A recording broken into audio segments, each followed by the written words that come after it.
पूरे मुद्दे पर असदुद्दीन ओवैसी का क्या कहना है वो सुन लेते हैं। हमारे साथ बातचीत करने के लिए ओवैसी साहब हैं। आज रविशंकर प्रसाद ने बिल इंट्रोड्यूस किया है। ओवैसी साहब, बिल इंट्रोड्यूस हुआ है, हर बार की तरह इस बार भी आपने उसकी मुखालफत की है, क्या वजह है?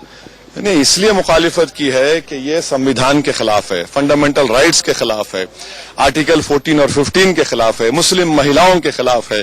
कोई अगर किसी मुस्लिम महिला का उसका हस्बैंड अगर जेल में रहेगा, वो कैसे अलाउंस देगा उसको? और फिर अगर कोई मुस्लिम मर्द और एक नॉन मुस्लिम मर्द को कोई कानून लगेगा तो मुस्लिम मर्द को 3 साल की सजा और दूसरे को 1 साल। क्या ये वायलेशन है आर्टिकल 14 और 15 का? अब प्रधानमंत्री ने कहा कि भाई हम चाहते हैं कि मुस्लिम महिलाओं को राष्ट्रपति ने अपने भाषण में सुनिए, प्रधानमंत्री को चाहिए था कि एक मुस्लिम महिला को जिता कर लाते। एक भी मुसलमान आपके पास नहीं है। पूरे के 300 में ज्यादा अपर कास्ट के लोग हैं उसमें, और आप हमको इंसाफ की बात कर रहे हैं। भाई जिता कर लाते आप बताइए, साबरी माला में प्रधानमंत्री क्यों नहीं ठहर रहे? सुप्रीम कोर्ट का जजमेंट है, जली कुट्टी का जजमेंट आया, सुप्रीम कोर्ट का जजमेंट है। अरे आप सिर्फ ये कानून इसलिए बना रहे हैं कि मुस्लिम महिलाओं को और गड्ढे में डाला जाए, मुसलमानों की उनकी आइडेंटिटी छीन ली जाए। ये देश जान चुका है अभी। सरकार आप लोगों से बात करे विपक्ष से, या माने कि सेलेक्ट कमेटी में भेजना चाहिए? बिल्कुल भिजाना चाहिए। अगर वो चाहते हैं कि कंस्ट्रक्टिव चीज निकले, और हम भी चाहते हैं ट्रिपल तलाक का खात्मा, हम उसके फेवर में नहीं है, उसका खात्मा मर ये आप इस तरह से अपनी ब्रूट मेजोरिटी को और अनकॉन्स्टिट्यूशनल तरीके से आप करेंगे तो हम उसका विरोध करेंगे। बहुत शुक्रिया हमसे बातचीत करने के लिए। कैमरामैन पुष्पेन के साथ राकेश टंडन, इंडिया न्यूज दिल्ली। इस पूरे मामले पर आरजेडी नेता मनोज झा क्या कह रहे हैं वो सुन लेते हैं। हमारे साथ बातचीत करने के लिए आरजेडी सांसद मनोज झा जी मौजूद है। मनोज जी मौजूद है। ट्रिपल तलाक बिल को एक बार फिर सरकार लेके आई। हमने देखा कि राष्ट्रपति ने जब अभिभाषण था उसमें भी उन्होंने बोला था, प्रधानमंत्री मोदी ने भी इसको बताया था। आज फाइनली रविशंकर प्रसाद ने फिर से इसको इंट्रोड्यूस किया है। काफी विरोध भी हमने देखा है। आरजेडी का स्टैंड क्या रहा है? देखिए, पहली बात, मसौदा आने दीजिए। अभी तो राज्यसभा में नहीं आया, लोकसभा में आया। 3 चीजों पे हमने लगातार एक बात कही थी कि आपने मेंटेनेंस का क्या किया है, नंबर 1। नंबर 2, क्रिमिनल कंपोनेंट को आप कितना एक्सटेंड कर रहे हैं वो देखना होगा। और तीसरी जो सबसे बड़ी चीज है कि रिकंसिलिएशन की पॉसिबिलिटी कितनी आपने रखी है। अगर आप ये तीनों चीज पर दुरुस्त नहीं आ रहे हैं, इसका मतलब आप डॉग विसिल पॉलिटिक्स कर रहे हैं। जेंडर जस्टिस में आपकी दिलचस्पी है। बार बार कह रही है कि हम चाहते हैं कि मुस्लिम महिलाएं जो है उनको न्याय मिले, उनको सशक्तिकरण मिले, लेकिन कह रहे हैं अपोजिशन हमारे साथ नहीं आ रहा है, बार बार इस बात का विरोध हो रहा है। तो एक बार फिर इस पर राजनीति हो रही है। बेमानी बातें हैं, खोखली बातें हैं, आधारहीन बातें हैं, अतार्किक बातें हैं, क्योंकि इनके पास ठोस कहने को कुछ नहीं। बहुत शुक्रिया हमसे बातचीत करने के लिए। कैमरामैन पुष्पेन के साथ Rakesh Tandon, India news Delhi. Party की महिला नेता नगमा हमारे साथ हैं, बात करते हैं। मैम, आज सरकार ने तीसरी बार ये ट्रिपल तलाक बिल लोकसभा में पेश किया है। कांग्रेस पार्टी इसके अगेंस्ट है, क्यों आखिरकार कांग्रेस? देखिए, कांग्रेस पार्टी का मसला नहीं है ये ट्रिपल तलाक का मसला। जो बिल की ड्राफ्टिंग सही नहीं है, मसला उस पे है। और ये ड्राफ्टिंग सही होने की ज्यादा जरूरत है। इसी पे हम लोगों ने कहा है कि अमेंडमेंट सही लेके आइए।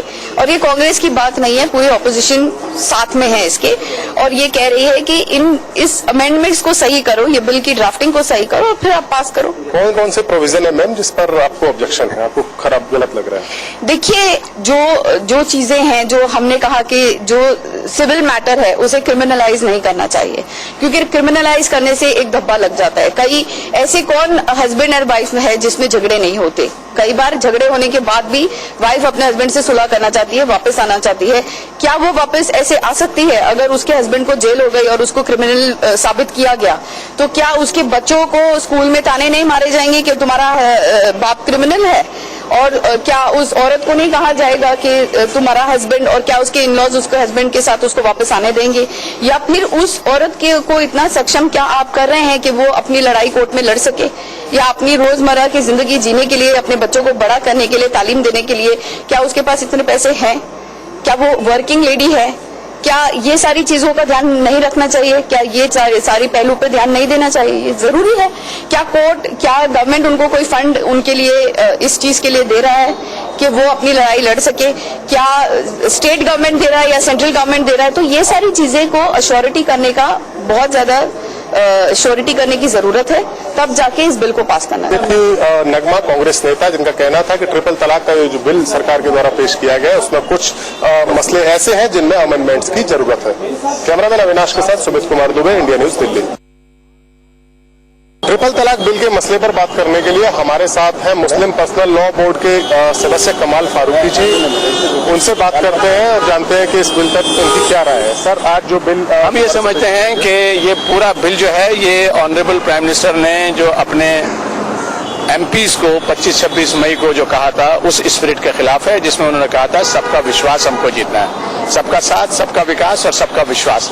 हमको ही नहीं लगता कि हमारे जो मिनिस्टर्स हैं उनको ये सबके विश्वास के अर्थ पता है, मीनिंग पता है, हालांकि वो लॉयर हैं। सबका विश्वास का मतलब यह है जिस कम्युनिटी को आप एड्रेस कर रहे हो उसको राय लोगे नहीं लोगे, उसकी कुछ अगर चीजें हैं तो उससे बात करोगे नहीं करोगे, और प्रॉपर फोरम उसका क्या होगा, उसका प्रॉपर फोरम होगा जो सेलेक्ट कमेटी, उसके अंदर आप भेजो, we will discuss it.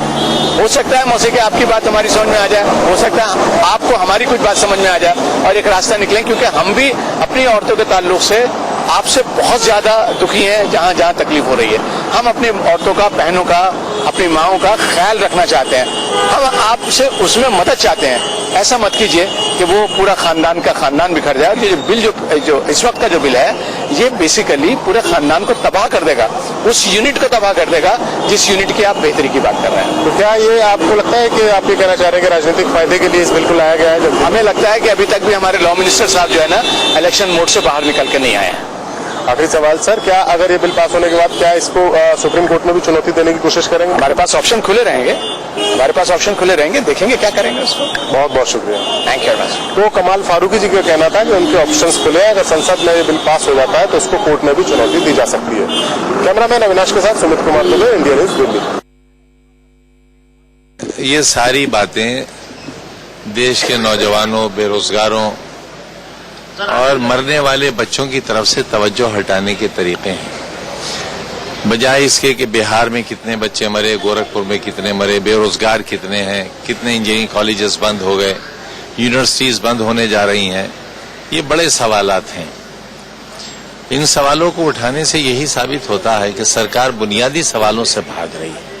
Sir, किन चीजों पे आपका विरोध है? जैसे कांग्रेस ने, शशि थरूर साहब वैसे ने बोला कि जो क्रिमिनलिटी का क्लॉज है, जो मेंटेनेंस क्लॉज है, उसका विरोध है। कांग्रेस देखिए, जिस तरह से मुस्लिम महिलाओं को की हमदर्दी हो रही है उस पर थोड़ा सा शुबहा तो होता ही है। अब अगर इतना शादी, ब्याह, तलाक के इश्यूज को हम कंट्रोवर्शियल बनाएंगे तो कहीं ऐसा ना हो कि लोग शादी के सिस्टम से ही ऊब जाएं। और अब देख रहे हैं आप, जो नया जमाना है वो लिविंग रिलेशंस पर यकीन ज्यादा रख रहा है, तो कहीं उसकी तरफ तो हम जबरन लोगों को आगे बढ़ने के लिए मजबूर तो नहीं कर रहे हैं। समाजवादी पार्टी का क्या स्टैंड रहेगा सर? जो कुरान कहता है। हमारे साथ बातचीत करने के लिए समाजवादी पार्टी के सांसद एच.टी. हसन साहब मौजूद। सर, ट्रिपल तलाक बिल एक बार फिर से आज लोकसभा में इंट्रोड्यूस किया गया, कानून मंत्री रविशंकर प्रसाद ने इंट्रोड्यूस किया, कई लोगों ने उसका विरोध भी किया है। क्या समाजवादी पार्टी का क्या स्टैंड रहेगा ट्रिपल तलाक बिल पे? देखिए, ये मुस्लिम पर्सनल लॉ से जुड़ा हुआ मामला है और इसमें शरीयत के अंदर जो दखल अंदाजी की जा रही है उसके हम खिलाफ हैं। इसमें और बहुत सी ऐसे तरीके थे जिससे ट्रिपल तलाक को रोका जा सकता था। मसलन आप अगर निकाह की रसीद पे ये लिखवा दें कि आप किस सेक्ट के मानने वाले, इमाम अबू हनीफा वाले लोग ट्रिपल तलाक देते हैं, वो सेक्ट है।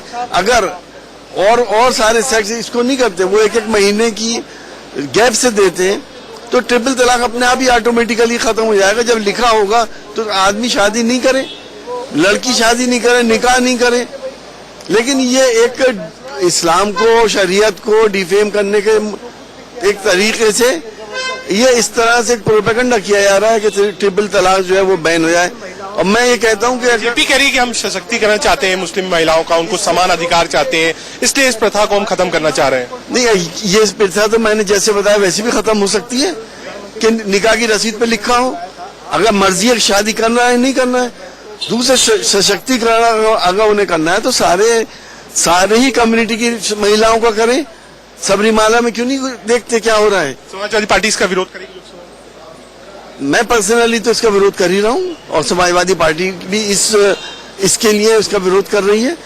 लेकिन जिस तरह से ट्रिपल तलाक के मुद्दे को उठाया जा रहा है और जिस तरह से एक माहौल बनाया जा रहा है, इसके भी मैं खिलाफ हूँ। हमारे और बहुत से मसाइल हैं देश के, उसके ऊपर भी ध्यान देना चाहिए। बहुत शुक्रिया आपसे बातचीत करने के लिए। कैमरामैन पुष्पेन के